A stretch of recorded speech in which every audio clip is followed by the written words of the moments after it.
Hey folks, in this video I'm doing a small session with these boys on a small demo that I'm giving to show all the art supplies that I use in creating the various art forms that I create.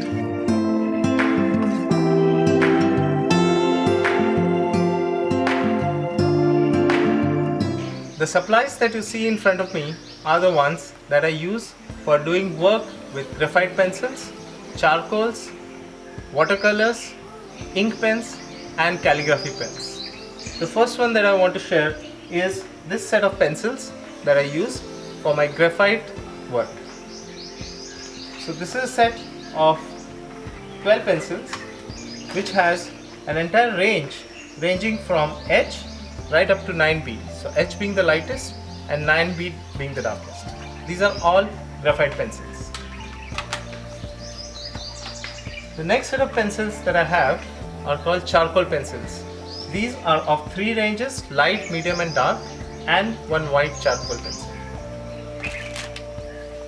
The next set of pencils are mechanical pencils. These are of 3 sizes, so they are ranging from 0.5 to 0.9 to 0.7. These are called brush pens. These pens have a brush tip, so they are basically regular pens, but when you draw them you will see that the brush bends. So this allows you to make different size strokes. These are called pigment liners. These are basically ink pens with various thicknesses of nibs, so ranging from 0.05, which is the thinnest, right up to 0.8, which is the thickest.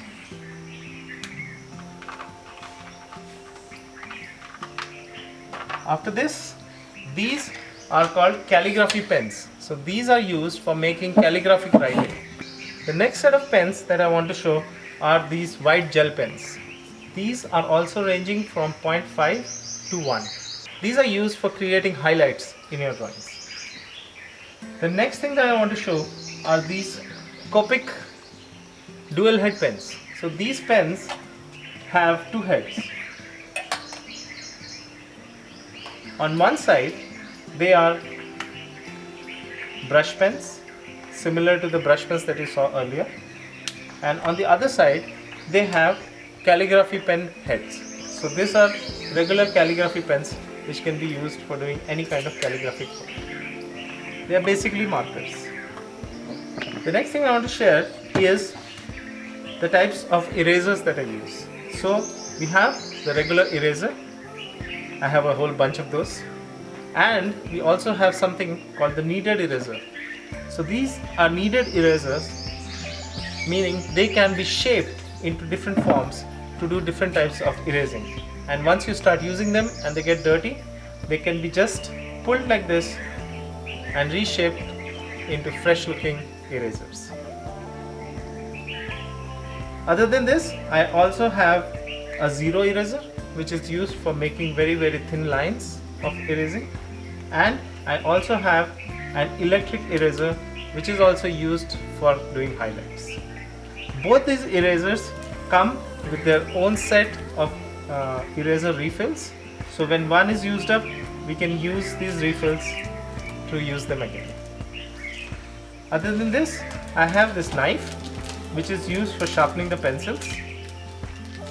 I know that sharpeners are used for doing them, but the style of drawings that I do with my pencils, I use this blade with a sharpener and I manually sharpen my pencils. These are very good when you want to do a lot of shading. I also use watercolors for my wash and pen urban sketches. So these are just a regular set of watercolors, and I also use a palette, a small palette, for mixing my watercolors. So that's all the tools for graphite, charcoal, ink and watercolors. One more thing that I want to share are these blending stumps. These are basically made out of paper. They are just paper rolled into tight shape to make this pencil like shape, and then you can use the tips for blending, whether it is graphite, whether it is charcoal, and it is used greatly for shading and blending between lighter shades and darker shades. Okay, now we have all the tools that are laid out in front of me, which I use for doing oil painting.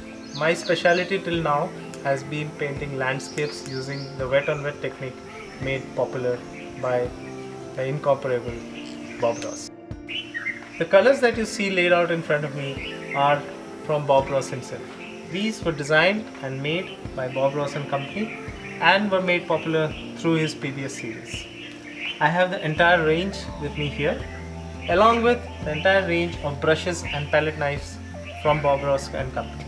So there is the 1-inch brush, the 2-inch brush, fan brushes, the filbert brush, the liner brushes, the round brushes, and also the palette knives. So they are all laid out here. Other than that, at one point in time, before I was actually painting with the Bob Ross paints, I used to paint with the paints provided by a company called Van Gogh. These were the paints that I used when I was learning how to paint, and they were very, very good. We cannot say that one is better than the other. It's just that the Bob Ross paints are specially designed for the technique that he used to teach and the techniques that I learned. So it was a very happy day for me on the day that I could transition to the Bob Ross paints. Other than that, these are the different types of brushes that I was using before using the Bob Ross brushes. So in this also I have the 1-inch, the 2-inch, the 3-inch, the different types of palette knives, the flat brushes, the fan brushes, and also some synthetic very, very soft bristle brushes. Other than this, I also have a couple of boxes of oil paints. These were gifted to me by friends, and at some point in time, when I start learning other techniques for doing maybe portraits or different types of landscapes, maybe I'll use them. For now, I'm concentrating mostly on creating many landscapes using the Bob Ross technique of wet on wet. Besides this, you can see a few more things here. This is known as oil painting primer, or liquid white, or magic white as Bob Ross used to call them. This is called distilled turpentine. This is for thinning the paint.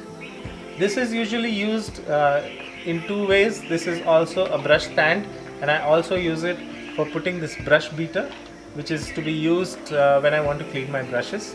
So this does two things.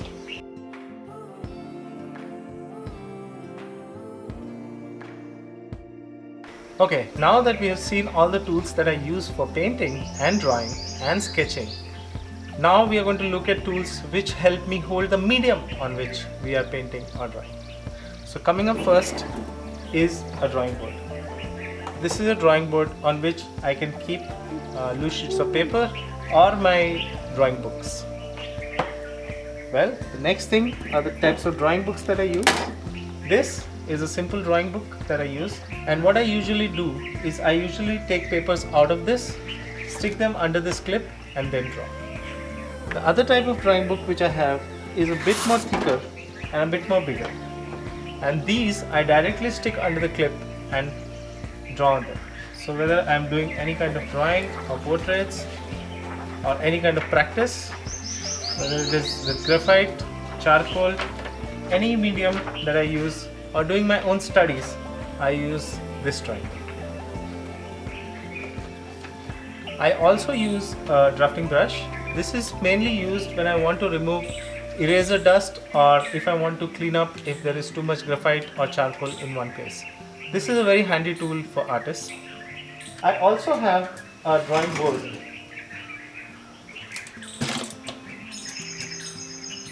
which is basically something that goes on an incline. So it has this clip which allows me to incline it. So depending on whether I'm sitting closer or away from the drawing board, I can change the inclination of this drawing board, and that helps me keep the drawing perpendicular to my eyesight. This is a table easel because it allows me to sit and paint, and it allows me to prop it up on a table and then paint. It has these hooks which allow me to and screws behind them which allow me to take them up and down, so that I can maybe put a canvas between that and use these to tighten them, because one of the things that we have to do in wet on wet technique is that we smash on the canvas a lot. So at that time the canvas has to be tight.